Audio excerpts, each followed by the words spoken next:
콩팥은 혈액을 다스리는 관리인이다.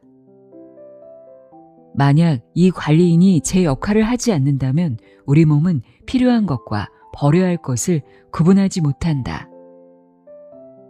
우리의 건강 수명은 콩팥 건강에 달려 있다.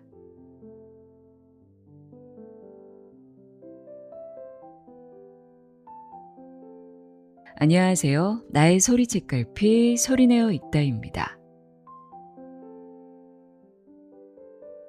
70세 이상 한국인 4명 중 1명이 앓고 있는 병이 있습니다. 고혈압이나 당뇨를 먼저 떠올리실 텐데요. 이 병은 바로 소리 없이 찾아와 우리 몸을 망가뜨리는 만성 콩팥병입니다. 우리 몸은 대부분 수분으로 이루어져 있죠. 그렇기 때문에 우리 신체를 건강하게 유지하려면 혈액과 수분을 체내에 깨끗하게 순환시키는 시스템이 무엇보다 중요합니다. 그 핵심 필터 역할을 하는 장기가 바로 콩팥이죠. 아무리 잠을 자도 피로가 풀리지 않거나 안색이 좋지 않거나 저녁마다 다리가 퉁퉁 부어오르는데도 우리는 그저 나이 탓, 체질 탓을 하며 콩팥이 보내는 경고 신호를 대수롭지 않게 흘려보내곤 합니다. 오늘 소개해드릴 책은 우리의 건강 수명이 왜 콩팥에 달려있는지 명쾌하게 밝혀주는 책, 고즈키 마사히로의 콩팥 대회복입니다. 저자는 내과, 신장내과, 재활의학을 모두 섭렵하고 세계 최초로 신장 재활 개념을 정립한 세계적인 콩팥 권위자입니다. 심장과 콩팥 질환 연구 분야에서 세계적인 업적을 남긴 석학에게만 수여되는 한스 셀리의 메달을 수상하기도 했습니다. 저는 이 책을 읽고 막연하게만 알고 있던 콩팥이 얼마나 소중한 기관인지 제대로 인식하게 됐는데요. 저자는 콩팥은 한번 나빠지면 끝이다 라는 낡은 상식과 달리 일상 속 관리로 얼마든지 콩팥 수명을 늘릴 수 있다고 강조합니다. 콩팥의 최소 기능 단위를 네프론이라고 하는데요.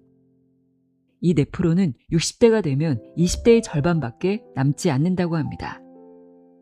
그만큼 나이가 들수록 콩팥 관리가 절실하다는 뜻이겠죠.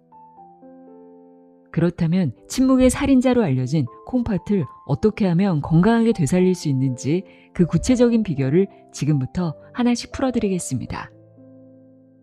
콩팥에 대한 오해부터 콩팥 회복법까지 자세히 전해드립니다. 고즈키 마사히로의 콩팥 대회복 편안하게 들어보세요. 세상의 모든 지혜를 읽어드리는 소리내어 있다. 구독과 좋아요, 공유는 큰 힘이 됩니다. 지금까지 믿어온 콩팥 상식, 그 오해와 진실. 콩팥병에 대한 새로운 진실이 드러나고 있다. 콩팥은 한번 나빠지면 다시는 되돌릴 수 없다. 콩팥이 약한 사람은 일반인과 똑같이 운동할 수 없다. 콩팥 질환이 있는 사람은 체력이 약하기 때문에 평범한 사람만큼 일할 수 없다.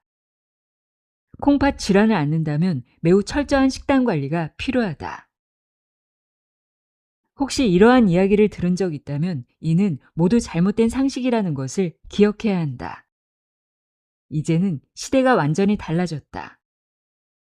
요즘에는 콩팥이 나빠져도 일반인과 똑같이 생활하고 운동할 수 있다.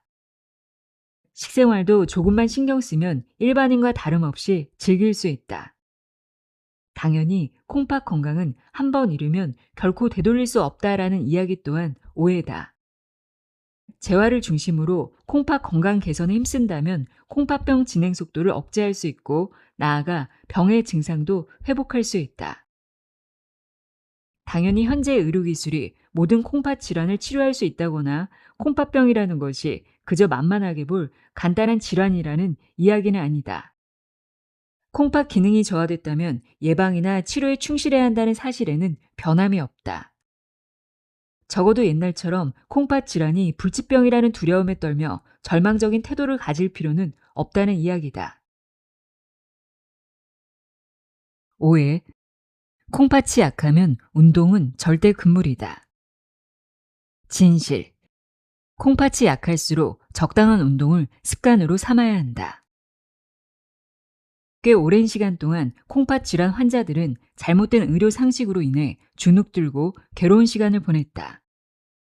콩팥이 나쁘면 운동을 해서는 안 된다. 무리하지 말고 집에서 가만히 쉬어야 한다. 라는 식의 조언을 계속 들어온 것이다. 실상은 이러한 조언 그대로 너무 오랜 시간 그저 가만히 안정을 취한 탓에 오히려 증상이 악화된 경우가 많다. 최근에는 상황이 달라졌다. 내가 꾸준히 제창한 콩팥 재활이라는 개념이 널리 인정받아 오히려 적당한 운동이 콩팥을 건강하게 관리하는 방법이라는 개념이 상식처럼 받아들여지고 있다. 콩팥병 치료와 관련한 상식이 180도 바뀐 것이다. 다만 여기서 주의할 점이 있다. 콩팥 건강을 개선하기 위한 운동으로는 빠른 걷기나 자전거 타기 같이 숨이 차지 않는 강도의 운동을 말한다. 마라톤이나 축구, 럭비 같은 격렬한 운동은 오히려 콩팥 기능을 악화시킬 우려가 있으므로 반드시 주의해야 한다. 무엇보다 중요한 점은 적극적으로 몸을 움직이는 것이 콩팥 기능 향상에 도움이 된다라는 인식이 전 세계 수많은 콩팥병 환자에게 새로운 희망이 되었다는 것이다. 이는 단연코 매우 중요한 사실임에 틀림없다.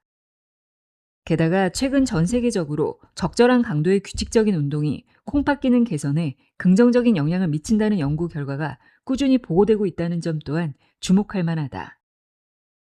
그러니 운동을 매일의 습관으로 만들자. 이를 통해 콩팥 기능을 가능한 한 오래 유지할 수 있을 것이다. 오해. 콩팥이 안 좋은 사람은 걷지 않는 편이 낫다. 진실. 걷기는 콩팥 기능 개선에 가장 강력한 무기다. 걷기는 다양한 긍정적인 효과를 지닌 활동이다. 말 그대로 만병통치약이라고 불러도 결코 과장이 아니다. 최소한 나는 그렇게 믿는다. 실제로 걷기는 만성 콩팥병을 비롯해 고혈압, 당뇨병, 이상지질혈증 등 여러 만성 질환의 다양한 증상을 개선하는 데 효과가 있음이 입증된 운동이기도 하다. 만약 이런 질병을 단순히 약물로만 관리하려 한다면 고혈압에는 강압제, 당뇨병에는 혈당 강화제, 이상지질혈증에는 고지혈증 치료제와 같이 저마다의 병세에 맞는 수많은 종류의 약을 복용해야 한다. 하지만 걷기는 다르다. 제대로 걷는 것만으로도 앞서 말한 다양한 질환의 증세를 한 번에 완화할 수 있다. 그러니 이보다 효과가 뛰어난 만병통치약은 어디에도 없다고 할 수 있지 않을까? 그런데 과거에는 콩팥이 건강하지 않은 사람에게 걷기를 금지했다. 그러나 이는 모든 증상에 효과적인 훌륭한 치료 수단을 스스로 포기하게 만든 것과 다름없다.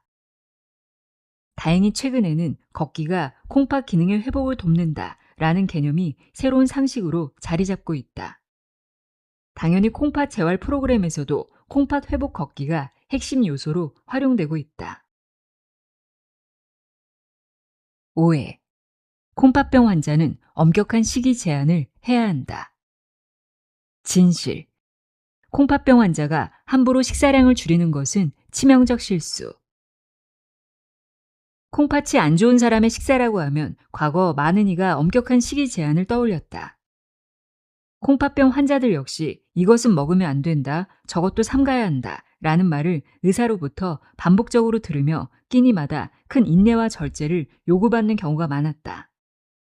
이러한 안내를 받은 환자 중에는 성실한 식단 관리의 일환으로 식사량을 크게 줄이고 이로 인해 체중이 눈에 띄게 감소한 경우도 있었다. 하지만 식사 제한으로 인해 음식 섭취량을 지나치게 줄이는 것은 콩팥병 환자에게 매우 위험한 행동이다. 특히 70대 이상 고령자라면 극단적인 식사 제한이야말로 질병을 유발하거나 노쇠를 앞당기는 첫 번째 요인임을 유념해야 한다. 식사량이 줄면 당연히 단백질의 절대 섭취량 역시 줄어들 수밖에 없다. 그리고 우리 신체는 단백질과 같은 필수 영양분의 섭취가 부족해지면 몸속 근육을 분해해 부족한 양을 보충하려 든다. 이로 인해 근육량은 더더욱 줄어들게 되고 운동 기능은 저하되며 그 결과 빠르게 근육을 잃고 노쇠가 진행되는 것이다. 문제는 이뿐만이 아니다. 영양 섭취 부족으로 인한 단백질 분해 과정이 일어날 때 우리 몸은 이 과정을 단백질을 과도하게 섭취한 상황이라 잘못 해석한다. 이는 콩팥 기능을 더욱 악화시키는 요인 중 하나다. 결국 식사량을 줄이는 것은 콩팥병 환자가 절대 해서는 안 되는 일이다. 하루 3끼 제대로 된 식사를 해야 한다. 특히 단백질은 체내에 저장해둘 수 없기 때문에 아침, 점심, 저녁 끼니마다 적절한 양을 섭취해야 한다. 이를 위해 뒷장에서 콩팥병 환자에게 맞는 단백질 섭취 방법을 자세히 소개해 두었으니 참고해 일상에서 실천하도록 하자. 오해. 콩팥이 나쁘면 고기는 최대한 멀리 해야 한다. 진실. 콩팥이 나빠도 평소처럼 고기를 먹을 것. 콩팥이 안 좋은 사람은 가급적 고기는 먹지 않는 편이 좋습니다. 단백질 섭취량을 초과하기 쉬우니까요. 의사로부터 이런 조언을 들어본 적이 있는가? 다시 한번 말하지만 나의 견해는 이와 다르다. 콩팥 건강이 좋지 않은 사람 중 원래 고기를 좋아하는 사람도 있을 것이고 평소 즐기지 않던 사람도 가끔은 고기가 당길 수 있다. 그런데 단지 콩팥이 좋지 않다고 해서 고기가 먹고 싶은 날에도 무조건 참아야 하는 걸까? 식이 제한에 대한 견해와 동일하게 고기 역시 섭취 방법을 조금만 바꾸면 콩팥이 좋지 않은 사람도 억지로 참지 않고 얼마든지 고기를 섭취할 수 있다. 방법은 간단하다. 고기를 먹는 날에는 고기를 제외한 나머지 음식을 모두 저단백으로 구성하는 것이다. 사실 잘 인식하지 못하지만 주식인 쌀밥에도 꽤 많은 단백질이 포함되어 있다. 그러니 고기를 먹을 때만이라도 시중에 판매 중인 단백질 함유량을 10분의 1로 줄인 저단백 즉석밥을 섭취하도록 하자. 밥 외에도 다양한 저단백 식품이 판매되고 있으므로 이런 식품을 활용하면 고기를 먹을 때 부담을 줄일 수 있다. 저단백 식품을 잘 활용하면 콩팥병을 앓는 이들도 더 다양한 식단을 부담 없이 즐길 수 있다. 오해. 식단 조절만으로 인 섭취를 줄일 수 없다. 진실. 식품 첨가물을 줄여 인 과잉 섭취를 막을 수 있다. 콩팥을 건강하게 유지하기 위해서는 인이 많이 포함된 음식은 삼가는 것이 좋습니다. 의사의 이런 말에 깊이 공감할 사람이 얼마나 될까? 만성 콩팥병을 앓고 있는 이들 중에도 인 섭취를 줄이라는 권고는 병세가 상당히 진행된 말기 단계 혹은 신부전으로 넘어가는 사람의 이야기라고 생각하는 경우가 많다. 그러니 아직까지 그 단계에 진입하지 않은 환자들이 그래서 도대체 인이 뭐야? 식단에서 인을 제외하라는 말은 들어본 적도 없어요. 라고 반응하는 것도 자연스러운 일이다. 하지만 최근 연구 결과는 다르다. 평소 인이 많이 포함된 음식을 섭취하는 습관이 콩팥 기능을 빠르게 저하시킨다는 사실이 속속 밝혀지고 있다. 즉, 신부전 직전 단계에 이르러서야 인 섭취를 조절하려는 시도는 너무 늦을 수 있다. 따라서 예방 차원에서라도 콩팥 기능이 크게 떨어지지 않은 초기 단계부터 인을 과잉 섭취하지 않도록 주의해야 한다. 이는 마트나 편의점에서 파는 거의 모든 음식에 들어있다 해도 무방할 정도로 매우 흔한 성분이다. 그 중에서도 특히 주목해야 할 품목은 가공식품이다. 가공식품에는 우리가 생각하는 것보다 더 많은 식품 첨가물이 쓰이는데 이 식품 첨가물에 포함된 무기인의 체내 흡수율이 매우 높아 특히 경계가 필요하다. 따라서 인 과잉 섭취를 예방하기 위해서는 무엇보다 가공식품 섭취를 줄여야 한다. 인이 많이 포함된 식품으로는 소시지, 햄, 베이컨, 어묵, 컵라면, 과자류 등이다. 설령 아직 의사에게 주의를 받지 않았더라도 콩팥 건강을 위해서라면 가급적 이러한 식품의 섭취를 삼가도록 하자. 오해. 처방받은 약은 아무리 종류가 많아도 모두 복용해야 한다. 진실. 콩팥을 지키고 싶다면 약은 최소한으로 줄여라. 우리가 복용한 약은 몸속에서 제 역할을 다한 뒤 간에서 대사되거나 콩팥을 통해 배설된다. 그런데 여러 성분이 배합된 약물을 처리하는 그 모든 과정은 우리 몸속 장기에 상당한 부담을 준다. 특히 콩팥이 건강하지 않은 상태라면 약물을 처리하는 과정에서 더욱 쉽게 부담을 느낀다. 그러니 나이가 들어 콩팥 기능이 저하된 사람의 경우 과도하게 약물을 복용하는 상황은 반드시 점검이 필요하다. 특히 여름과 같이 혈압이 낮아지는 시기에 강압제를 통해 혈압을 과도하게 낮출 경우 콩팥으로 가는 혈류가 급격하게 줄어들어 급성 신부전을 겪을 수도 있다. 따라서 콩팥 기능이 약한 사람은 평소 복용하는 약의 종류를 최소한으로 유지하도록 하자. 콩팥이 멈추는 날 삶도 멈춘다. 콩팥은 혈액을 다스리는 신체의 관리인. 콩팥의 역할은 무엇입니까? 라는 질문에 대한 여러분의 답은 무엇인가? 가장 먼저 떠오르는 대답은 아마 소변을 만드는 역할일 테다. 하지만 안타깝게도 이는 정답이라 할 수 없다. 콩팥은 소변을 만드는 것 외에도 다양한 역할을 담당하고 있기 때문이다. 콩팥은 우리가 생명을 유지하고 삶을 지속하는데 핵심적인 역할을 담당하는 장기다. 콩팥의 주요 기능을 정리하면 다음과 같다. 1. 노폐물을 여과하여 혈액을 깨끗하게 유지한다. 콩팥은 혈액을 깨끗하게 만드는 여과 장치다. 전신을 순환한 뒤 오염된 혈액에서 노폐물이나 불필요한 물질, 독소 등을 제거해 혈액을 깨끗한 상태로 되돌리는 역할을 한다. 2. 혈중 미네랄 양을 조절해 체내 항상성을 유지한다. 나트륨, 칼륨, 인, 칼슘, 마그네슘 등의 미네랄 성분은 체내에서 너무 많지도 적지도 않은 적절한 양을 유지해야 한다. 생명을 유지하는 데 필요한 양과 농도의 범위가 정해져 있기 때문이다. 콩팥은 혈액 속에서 이런 성분의 양을 일정하게 조절해 체내 항상성을 유지하도록 돕는다. 3. 남은 수분은 소변으로 배출한다. 소변을 만드는 건 역시 콩팥의 주요 업무다. 체내에 남은 수분으로 소변을 생성하고 그 소변을 방광에 모았다가 체외로 배설한다. 4. 조혈 호르몬을 분비해 적혈구 생산을 촉진한다. 콩팥에서 만들어지는 적혈구 생성소는 골수에 적혈구를 만들라 명령을 내리는 호르몬이다. 그리고 이 호르몬이 골수에 도달하면 적혈구 생성이 증가해 더 많은 양의 적혈구가 전신을 돌아다니며 더 많은 산소를 운반할 수 있다. 5. 적정 혈압을 유지하도록 돕는다. 콩팥은 레닌이라는 효소도 만든다. 레닌은 혈압을 올리는 호르몬인 엔지오텐신의 양을 조절하는 역할을 하는데 이를 통해 고혈압을 예방하고 적절한 혈압을 유지할 수 있다. 6. 비타민 D를 활성화해 뼈를 튼튼하게 한다. 콩팥과 뼈는 서로 깊이 연결되어 있다. 콩팥은 비타민 D를 활성형으로 바꾸는 중요한 역할을 하며 이렇게 활성화된 비타민 D는 칼슘 흡수를 도와 뼈를 더욱 튼튼하게 만든다. 이처럼 콩팥은 다양한 역할을 수행하며 우리의 생명활동 전반이 원활하게 이루어지도록 돕는 중요한 기능을 담당한다.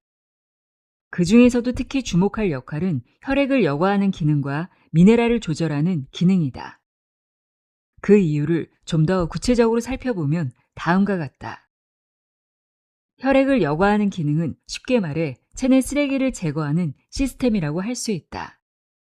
신체를 순환한 혈액 속에는 단백질이 대사되는 과정에서 발생한 노폐물이나 독소가 많이 포함되어 있다. 이는 생명활동 과정에서 필연적으로 발생하는 것으로 콩팥은 이러한 체내 쓰레기를 제거하는 혈액 여과 과정을 담당하며 혈액이 깨끗하게 유지될 수 있도록 돕는다. 미네랄을 조절하는 기능은 혈액의 파수꾼과 같다. 혈액 속 나트륨, 칼륨, 인 등은 일정 농도를 유지하지 않으면 생명에 위협이 될 수 있는데 콩팥은 이 성분들이 너무 많거나 부족하지 않도록 불필요한 분량은 배설하고 필요한 만큼 남겨 매일 일정한 혈중 농도를 유지할 수 있도록 한다. 정리하면 콩팥은 혈액을 여과하여 소변을 만드는 과정에서 발생하는 쓰레기를 청소하거나 필요한 것과 불필요한 것을 분류해 혈액이 건강한 상태를 유지할 수 있도록 돕는다. 다시 말해 혈액의 관리인이라 할 수 있다. 결국 콩팥이라는 관리인이 매일 노폐물을 정리하고 필요한 물질의 양을 조절해온 덕분에 우리 몸은 깨끗하게 정화되고 미네랄이 적절히 조절된 혈액을 전신으로 순환시킬 수 있다. 만약 이 관리인이 제 역할을 하지 않는다면 우리 몸은 필요한 것과 버려야 할 것을 구분하지 못한다. 게다가 불필요한 찌꺼기를 제때 배출하지 못해 체내 노폐물이 빠르게 쌓이게 될 것이다. 그 결과 몸의 균형이 무너지며 여러 기능이 제대로 작동하지 않는 혼란한 상태에 빠질 수 있다. 결국 콩팥은 혈액을 지속적으로 정화하고 신체가 정상적으로 기능하도록 유지하는데 반드시 필요한 혈액 관리인이라 할 수 있다. 혈액을 정화하고 성분을 조절하는 콩팥의 작용 원리. 몸속 혈액은 끊임없이 콩팥으로 유입되며 그 양은 심장이 내보내는 전체 혈액의 약 4분의 1에 해당할 정도로 상당하다. 이처럼 많은 양의 혈액을 깨끗하게 여과하는 역할은 콩팥의 최소 기능 단위인 네프론이 담당한다. 우리의 콩팥에는 한쪽당 약 100만 개, 양쪽을 합치면 총 200만 개의 네프론이 존재하는데 다만 네프론의 수는 개인차가 존재하며 연령에 따라서도 달라진다. 네프론은 가느다란 관 모양의 기관으로 한 개의 네프론은 사구체와 세뇨관으로 구성된다. 사구체는 털실 뭉치처럼 생긴 모세혈관 덩어리를 말하며 콩팥으로 흘러들어온 오염된 혈액은 이 사구체에서 1차로 여과된다. 마치 거친 그물망을 가진 채로 혈액을 거르듯 단백질이나 적혈구 같은 크기가 큰 성분은 사구체의 그물망에 걸려지는 것이다. 이외 상대적으로 작은 입자의 성분과 수분은 사구체의 그물망을 그대로 통과해 세뇨관으로 흘러들어간다. 이렇게 세뇨관으로 흘러들어간 여과액이 바로 아직 가공되지 않은 소변의 원액, 즉 원료다. 원료에는 입자가 작은 노폐물 외에 당, 나트륨, 칼륨, 칼슘, 인 등 몸에 필요한 성분이 아직 많이 남아있는 상태로 하루 동안 콩팥에서 만들어지는 양이 약 150리터에 달한다. 이는 드럼통 한 개 분량으로 성인 한 명이 목욕할 수 있을 정도의 양이기도 하다. 그렇다면 왜 이토록 많은 양의 원료를 생산하는 것일까? 바로 세뇨관에서 재흡수라는 다음 단계가 기다리고 있기 때문이다. 네프론 안의 세뇨관에서는 원료에 들어있는 유용한 성분을 몸에 필요한 만큼만 선택적으로 재흡수해 혈액으로 되돌리는 과정이 진행된다. 이때 원료에 포함된 수분의 약 99%도 함께 혈액으로 재흡수되며 이 과정에서 재흡수되지 않은 수분과 불필요한 성분이 합쳐져 소변의 형태로 배출된다. 이처럼 콩팥은 혈액 속 필요한 성분을 구분하고 대부분의 수분이 재흡수된 과정을 거친 뒤 남은 물질을 소변으로 배출하는 역할을 담당한다. 이 과정을 통해 하루에 생성되는 소변의 양은 약 1.5리터에 이르며 콩팥의 이러한 역할 덕분에 우리는 체내에 쓸모없는 노폐물을 체외로 배출시킬 수 있는 것이다. 60대의 네프론 보유량은 20대의 절반. 그렇다면 이토록 중요한 콩팥 기능이 쇠퇴하는 원인은 무엇일까? 사실 콩팥 기능을 저하시키는 가장 큰 요인은 바로 노화다. 그 누구도 노화로 인해 발생하는 위협은 피할 수 없다. 이는 콩팥 속 네프론의 수가 한정적이며 마치 소모품과 같기 때문이다. 네프론은 20살을 넘긴 시점부터 그 수가 조금씩 줄어들기 시작한다. 그러니 사실상 콩팥 기능 저하는 이미 20대 초반부터 시작되고 있는 것과 다름없다. 그리고 이러한 네프론의 감소는 나이가 들면서 계속된다. 그 감소 정도는 60대의 네프론 수가 20대의 절반 정도 수준이라고 알려져 있다. 만약 20대에 200만 개의 네프론을 가지고 있었다면 60대에는 그 절반인 100만 개 정도로 줄어드는 것이다. 노화에 따라 네프론의 수가 줄어들면 당연히 콩팥의 여과 기능도 서서히 저하된다. 그렇게 네프론의 수가 점차 줄어 하나도 남지 않게 되면 혈액을 여과하는 기능도 멈춰 더 이상 생명을 유지할 수 없는 상태가 된다. 노폐물과 독소를 포함한 오염된 혈액이 전신을 돌아다니며 요독증을 유발하기 때문이다. 그리고 이를 방지하기 위해 여과 기능이 완전히 멈추기 전 인공투석이나 콩팥 이식 같은 조치를 취하는 것이다. 다만 우리의 콩팥은 네프론의 수가 상당량 줄어든 상태에서도 생명 유지에 지장을 주지 않도록 어느 정도의 예비력을 갖추고 있다. 네프론은 크게 세 그룹으로 분류할 수 있다. 최전선에서 혹사당해 언제 기능이 멈춰도 이상하지 않은 그룹, 가끔 사용되어 아직 여력이 남은 그룹, 전혀 사용되지 않아 쌩쌩한 그룹이다. 이중 사용량이 많은 그룹부터 순서대로 활동을 시작하는데 이는 약해진 네프론이 먼저 기능을 잃어도 여과 업무에 차질이 생기지 않도록 하기 위함이다. 아직 여력이 남아있는 네프론과 건강한 네프론을 대비책으로 삼아 기능을 유지하기 위한 시스템이라 할 수 있다. 그러니 나이가 들어 콩팥 기능이 저하되었다고 해서 곧바로 신부전이 진행될까 걱정할 필요는 없다. 콩팥이 우리의 생명을 유지하는데 중요한 역할을 차지하는 장기인 만큼 우리 신체는 너무 빠른 속도로 기능이 저하되거나 활동을 멈추지 않도록 현명하게 설계되어 있다. 하지만 명심해야 할 사실이 있다. 바로 이러한 설계 덕분에 콩팥은 매우 느린 속도로 하지만 꾸준히 나빠진다는 점이다. 우리의 콩팥은 그야말로 수십 년이라는 긴 세월을 거치며 서서히 쇠퇴해 간다. 올바르고 꾸준한 콩팥 관리가 더욱 중요한 이유가 바로 여기에 있다. 움직여야 콩팥이 살아난다. 콩팥 회복 운동 실전 가이드. 콩팥 회복 걷기는 하루 30에서 60분, 주 3회에서 5회가 황금 기준. 급성 심근경색 환자 41명을 대상으로 운동량과 콩팥 기능 변화의 연관성을 분석한 연구가 진행된 바 있다. 이 조사 결과에 따르면 하루에 4,113보 이상 걸은 환자군은 보행량이 늘어날수록 사고체 여과율 추산치가 유의미하게 개선되었다고 한다.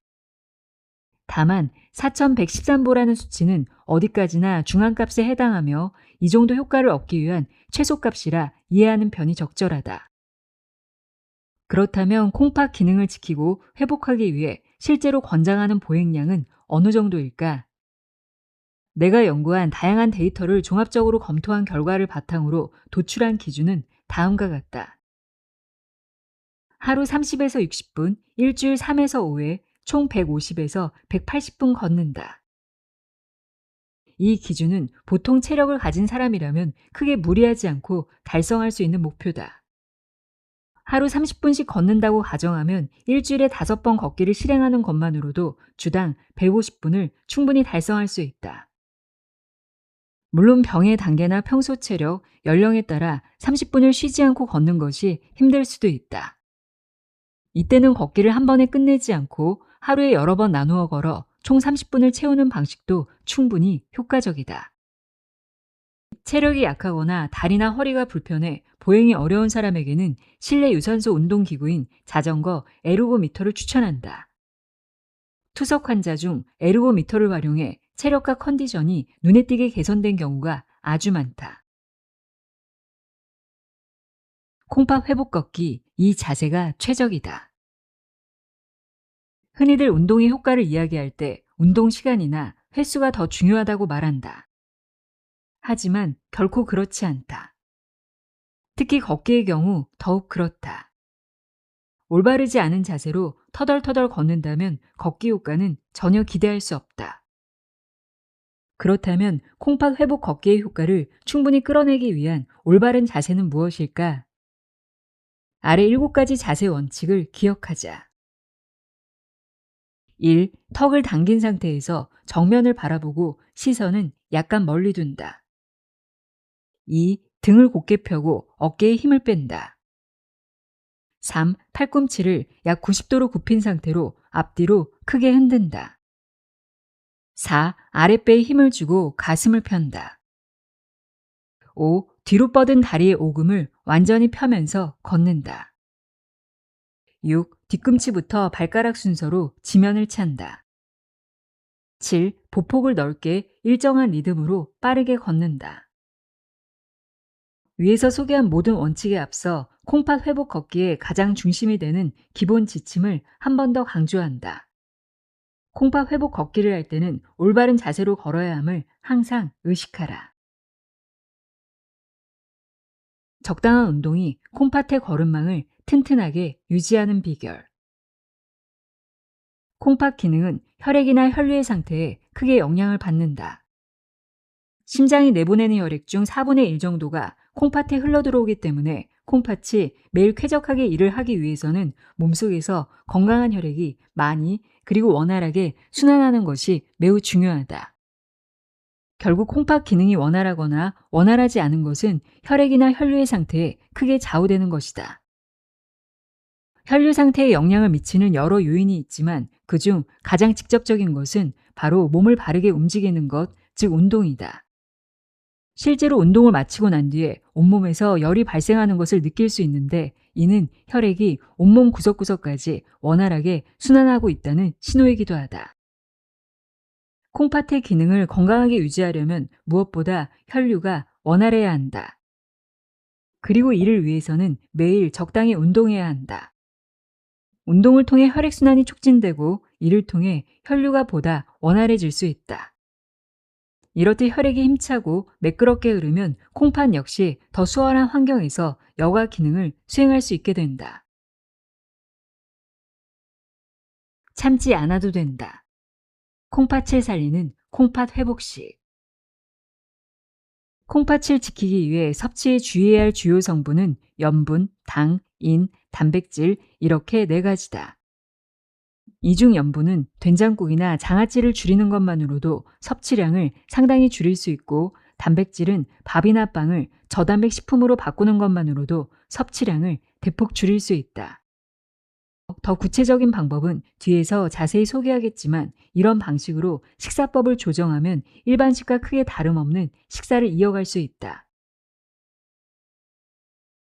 콩팥 회복식 저당. 먹는 순서로 콩팥을 되살린다. 과도한 당 섭취는 당뇨병을 유발해 만성 콩팥병을 악화시키는 주요 요인이다. 그 중에서도 특히 주의해야 할 것은 혈당 스파이크다. 혈당의 급격한 변화는 전신의 혈관을 손상시키며 특히 콩팥의 모세혈관에 큰 부담을 준다. 그 결과 만성 콩팥병이 진행될 가능성이 높아진다. 따라서 콩팥을 지키려면 평소 당 섭취를 줄이고 식후 혈당 상승을 완만하게 유지하는 방식으로 식사해야 한다. 저당식 원칙. 채소부터 먹는다보다 천천히 먹는다가 더 중요하다.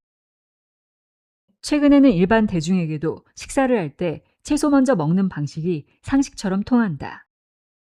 밥보다 채소를 먼저 먹으면 혈당이 쉽게 오르지 않기 때문이다. 하지만 아무리 채소를 먼저 먹는 식사법을 실천해도 음식을 빨리 먹으면 아무 의미가 없다. 채소를 먹을 때도 15분 정도 시간을 들여 천천히 먹고 그 다음 고기나 밥을 먹어야 혈당 스파이크를 제대로 방어할 수 있다. 콩팥 회복식 저인. 가장 경계해야 할 적, 식품 첨가물 속 인. 앞에서 언급했듯 최근에는 인 과잉 섭취가 만성 콩팥병의 원인으로 새롭게 주목받고 있다. 체내 인 비율이 높아지면 세포의 독성으로 작용하는 것은 물론 콩팥의 네프론이 손상을 입을 수 있다는 것이 여러 연구를 통해 속속 밝혀지고 있다. 가공육과 수산 가공품에는 인 외에 염분도 많이 포함되어 있다. 콩팥 건강이 우려되는 사람에게 가공식품이란 말 그대로 많은 양의 염분과 인을 동시에 포함해 이중고를 안겨주는 최악의 식품인 셈이다. 저인식 원칙. 데치거나 뜨거운 물에 헹궈 인을 제거한다. 식품 속 인을 제거하는 가장 간단한 방법은 뜨거운 물에 데치는 것이다. 소시지와 같은 가공육은 본격적으로 조리하기 전에 끓는 물에 10초 정도 살짝 데치는 것만으로도 상당량의 첨가물을 제거할 수 있다. 이는 어묵 같은 수산 가공품도 마찬가지다. 봉지라면이나 컵라면도 첨가물이 많은 대표적인 식품이지만 뜨거운 물로 면을 헹구는 것만으로도 체내에 흡수되는 인의 양을 줄일 수 있다. 이러한 방법은 모두 뜨거운 물을 활용해 인을 녹이는 원리를 활용한 것이다.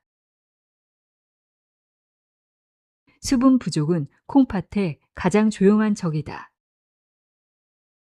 수분 섭취를 줄여야 하는 경우는 인공투석 직전이거나 인공투석을 시작한 환자에 한해서다. 그 이전 단계에서는 의사의 별도 지시가 없는 한 수분 섭취를 제한할 필요가 결코 없다. 오히려 충분한 수분 섭취를 권장한다. 만성 콩팥병 환자는 탈수를 예방하기 위해서라도 평소에 꾸준히 수분을 섭취하는 것이 중요하다. 탈수는 콩팥에도 큰 문제를 일으킨다. 탈수로 인해 체내 수분이 부족해지면 전신의 혈류량이 감소하고 콩팥으로 유입되는 혈류량도 급감하기 때문이다. 이는 급성 콩팥 손상의 원인이 될 수 있다.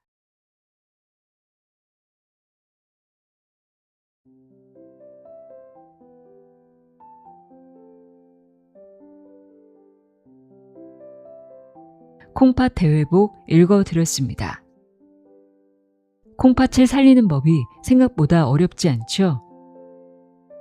콩팥 건강을 유지하는 것이 몸의 균형을 되찾고 평범한 일상을 이어가는 비법임을 기억하시길 바랍니다. 오늘도 건강한 하루 보내세요. 고맙습니다.